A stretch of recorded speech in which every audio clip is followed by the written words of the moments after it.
Nesse período de calamidade, eu tenho visto um monte de acusação contra Deus por causa de todas essas coisas que têm acontecido.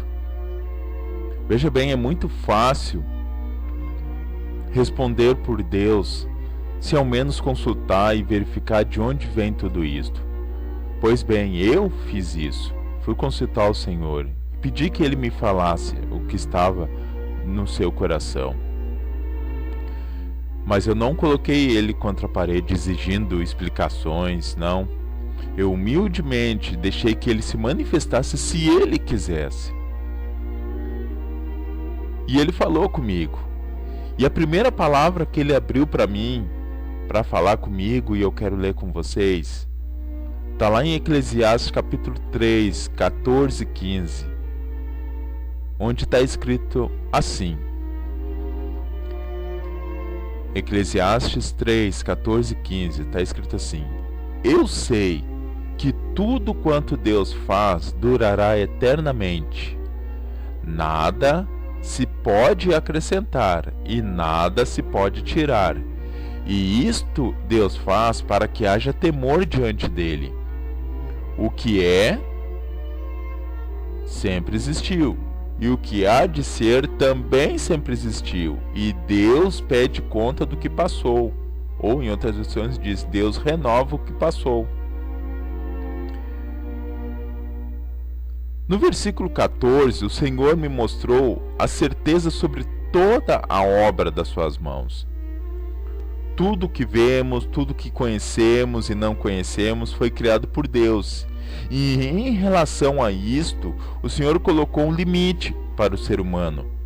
Veja que ele diz assim no versículo 14, a parte B, dizendo assim, ó: Nada pode ser acrescentado e nada pode ser tirado. E isso Deus fez para que haja temor diante dele. Deus é imutável.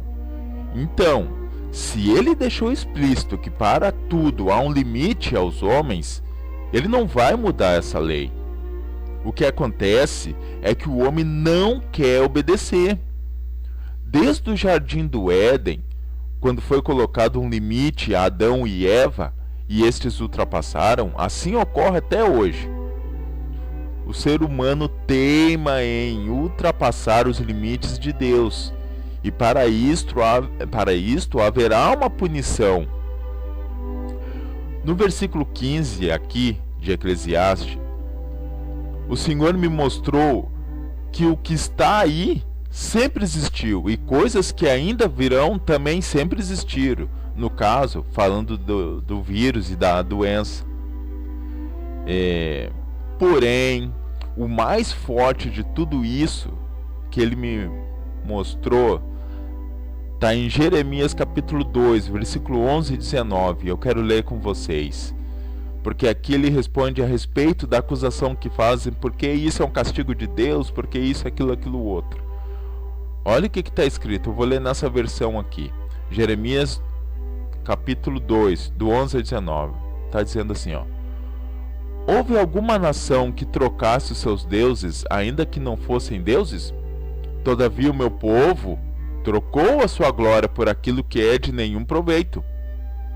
Espantai-vos disto, ó céus, e horrorizai-vos, ficai verdadeiramente desolados, diz o Senhor. Porque o meu povo fez duas maldades. A mim me deixaram um manancial de águas vivas, e cavaram cisternas rotas, que não têm águas. Acaso é Israel um servo? É ele um escravo nascido em casa? Porque, pois, veio a ser presa? Os filhos dos leões rugiram sobre ele, levantaram a sua voz e fizeram a sua terra uma desolação. As suas cidades se queimaram e ninguém habita nelas. Até os filhos de Nof e de Táfnis te quebraram o alto da cabeça. Porventura não fizeste isto a ti mesmo, deixando o Senhor teu Deus no tempo em que ele te guiava no caminho? Agora, pois, que te importa a ti o caminho do Egito, para beber as águas de Sior? E que te importa a ti o caminho da Síria, para beberes as águas do rio? A tua malícia te castigará, e as tuas apostasias te repreenderão. Sabe, pois, e vê que o mal vê quão mau e amargo é deixar o Senhor teu Deus e não teres em ti o meu temor, diz o Senhor dos Exércitos. Aqui que o Senhor falou comigo e disse: o mesmo que aconteceu com Israel está acontecendo com o mundo agora. Lendo aqui, nós vemos que o Senhor falou assim, ó: o meu povo fez duas maldades, a mim me deixaram e cavaram cisternas rotas, ou seja, em vez de primeiro me abandonaram, o Senhor está dizendo, depois foram eles mesmos tentar resolver problemas que eu tenho condição de resolver. Ele chega a dizer assim no versículo, ele diz assim, ó: acaso Israel é um servo? É um escravo nascido em casa? É como se ele tivesse assim: por acaso Israel não é o meu povo? Por acaso ele é o escravo que não tem direitos? É como Deus está dizendo assim: por acaso todos os seres humanos não foram reconciliados comigo em Cristo Jesus? Por acaso eles não têm direito de vir até mim e pedirem socorro? Aí ele está dizendo assim, ó: por que pois veio a ser presa? Por que pois veio acontecer essas coisas ao mundo? Aí o Senhor fala o que aconteceu com Israel. Ele diz assim: os filhos do Israel levantaram sua voz, fizeram desolação nas cidades, queimaram, e os filhos de Nof e Táfnis quebraram o alto da cabeça de Israel. Pois bem, aqui está mostrando o resultado que está acontecendo os filhos, no caso de Israel, por ter abandonado o Senhor. E é o que está acontecendo ao mundo por ter abandonado a Deus e por ter quebrado os limites de Deus. Aí Deus está dizendo para Israel: agora, pois, que te importa a ti o caminho do Egito para beber as águas de Tior? E que te importa o caminho da Síria para beber as águas do rio? A tua malícia te castigará e as tuas apostasias te repreenderão.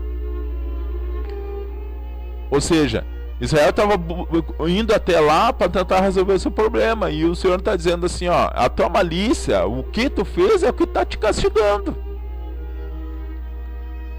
A tua apostasia, o afastamento de mim é que vai te repreender, não sou eu. É o resultado da tua ação. E esse é o resultado da ação que está acontecendo agora. E o Senhor confirmou ainda para mim, Jeremias capítulo 4, versículo 18. O Senhor me mostrou e ele falou: filho, olha, é isso aqui, ó.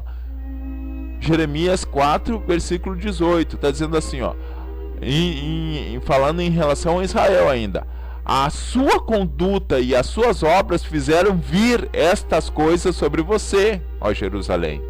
A sua calamidade, que é amarga, que atinge até o teu coração, é a sua conduta, as suas obras que fizeram vir isso. Não foi eu.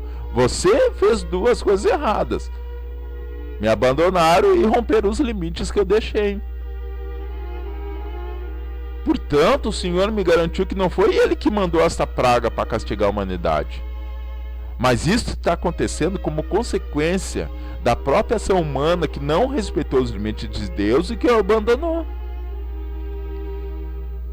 Eu tenho visto aqui no YouTube muitas profecias e profetas e dizendo isso, aquilo outro, e falando com voz brava: Deus está dizendo que está castigando isso, aquilo.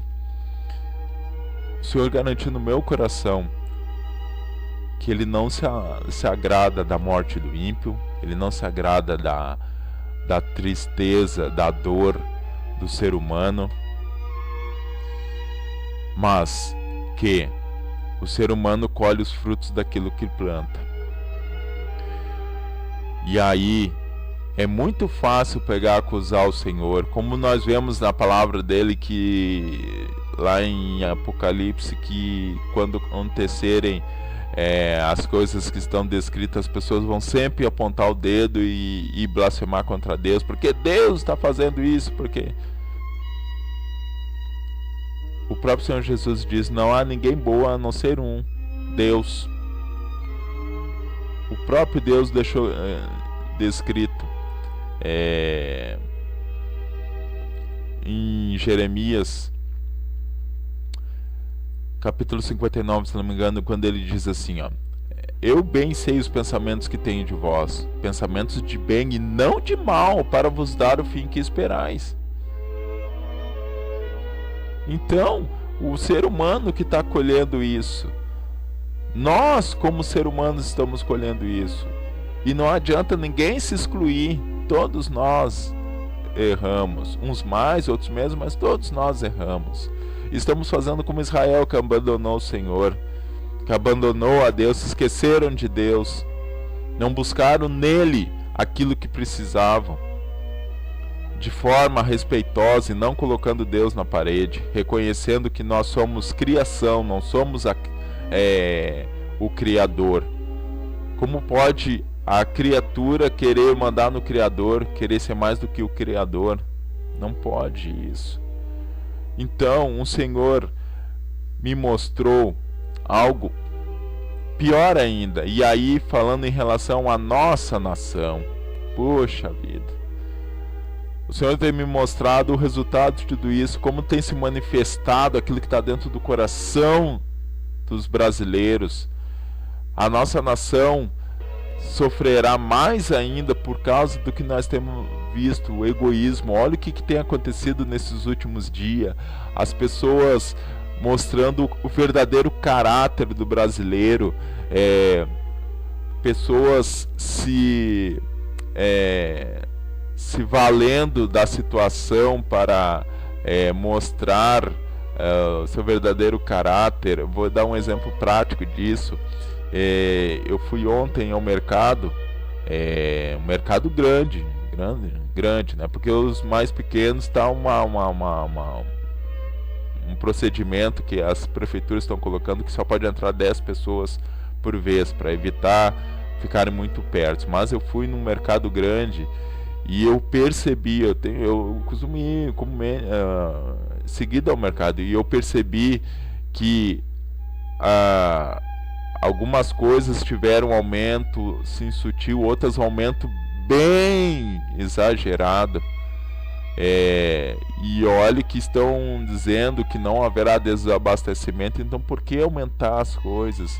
Justamente aumentar aquilo que mais é procurado pela população, material de higiene, os alimentos não perecíveis básicos, arroz, feijão, tem subido. Isso mostra o caráter do brasileiro. Você tem visto aí na mídia, você que observa pela mídia, eu vejo mais aqui pelo que comento no YouTube, alguns vídeos, né? E como as pessoas têm se prevalecido da situação, vendendo, por exemplo, álcool gel a R$40 um tubinho, falsificando álcool gel, vendendo máscaras a um preço exorbitante, e indo no mercado brigando, se pegando por causa de itens básicos, enchendo os carrinhos para passar no supermercado com coisas além do que vai usar. O Senhor me disse exatamente assim a respeito do caráter das pessoas.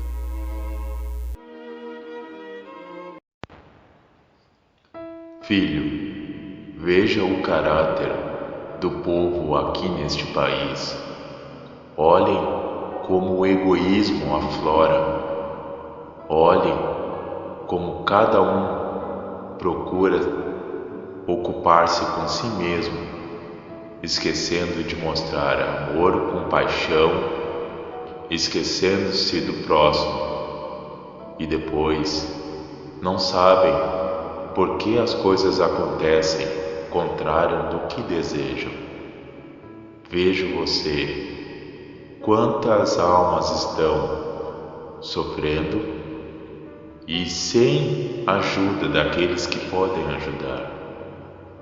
Observe o caráter de cada um, pois será mais atenuado, e cada vez mais essa coisa ruim se manifestará, botando para fora aquilo que está em seus corações.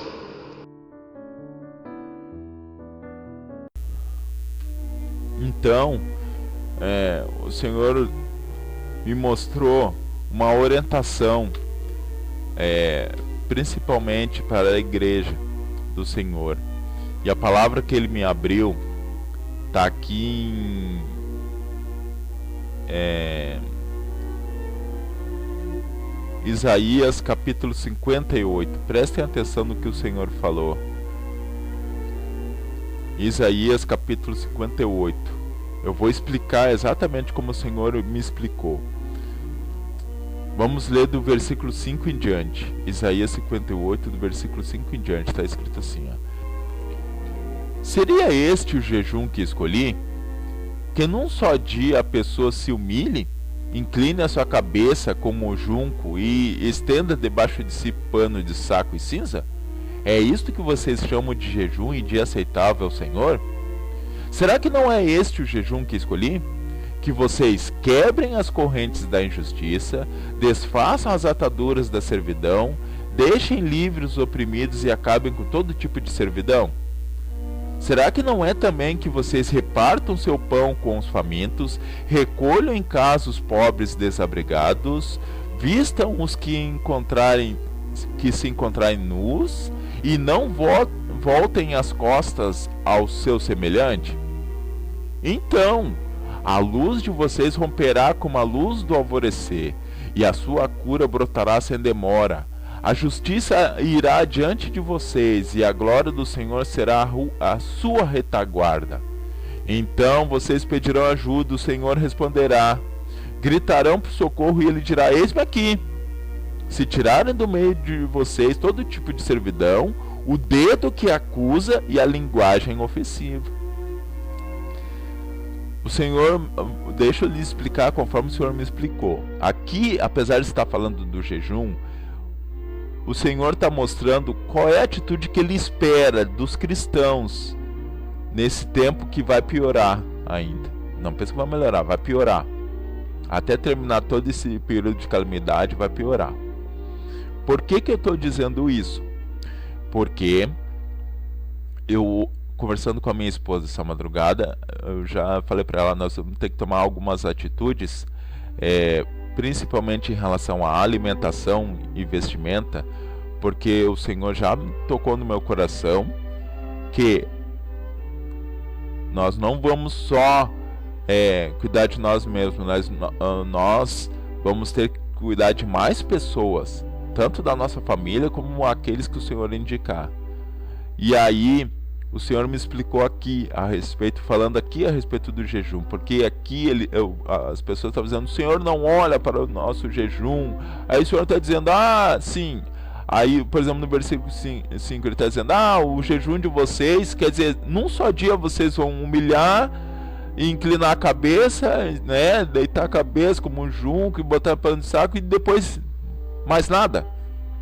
Aí o Senhor está dizendo o que Ele espera a respeito do jejum, como atitude, não é em relação ao jejum para isso, não, é como atitude, Aí ele está dizendo, a atitude que eu espero de vocês, primeiro, é espiritual. No versículo 6 ele está dizendo assim, quebrem as correntes da injustiça, desfaçam as ataduras da servidão, deixem livres os oprimidos e acabem com todo tipo de servidão.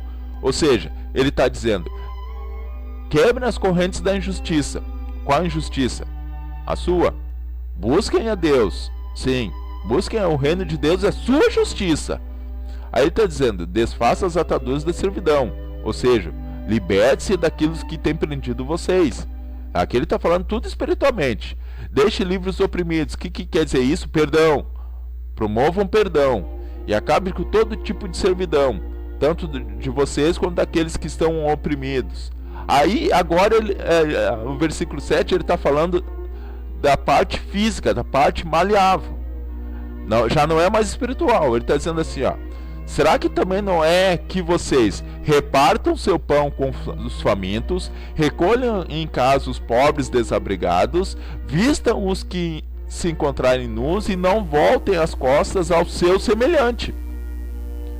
Senhor não quer essa atitude que nós temos visto aí, das pessoas preocupadas mais consigo que com os outros. E aí o Senhor dá uma promessa, e a promessa está no versículo 8, ele está dizendo assim, ó: então a luz de vocês romperá como a luz do alvorecer, e a sua cura brotará sem demora, a justiça irá diante de vocês, e a glória do Senhor será a sua retaguarda. Então vocês pedirão ajuda, e o Senhor responderá, gritarão por socorro, e ele dirá, eis-me aqui. Se tirarem do meio de vocês todo tipo de servidão, o dedo que acuse e a linguagem ofensiva. A promessa de Deus. Então aqui o Senhor me explicou, e eu estou repassando conforme Ele me explicou, o Espírito Santo me explicou. Versículo 6, ele está falando da parte espiritual. Versículo 7 está falando da parte física. E aí ele dá as promessas que há de acontecer. Esse período não é brincadeira. Por causa de uma coisa, outras estão se aglomerando. Vejo que a economia do nosso país está ficando uma verdadeira bagunça e dias pesados se aproximam. Então, vamos observar mais o que o Senhor tem nos ensinado. Essa palavra o Senhor colocou no meu coração e eu estou trazendo para vocês aqui. E que Deus abençoe a todos em nome de Jesus. Vamos ser cristãos. Essa é a hora de nós mostrarmos como nós somos cristãos. Amém?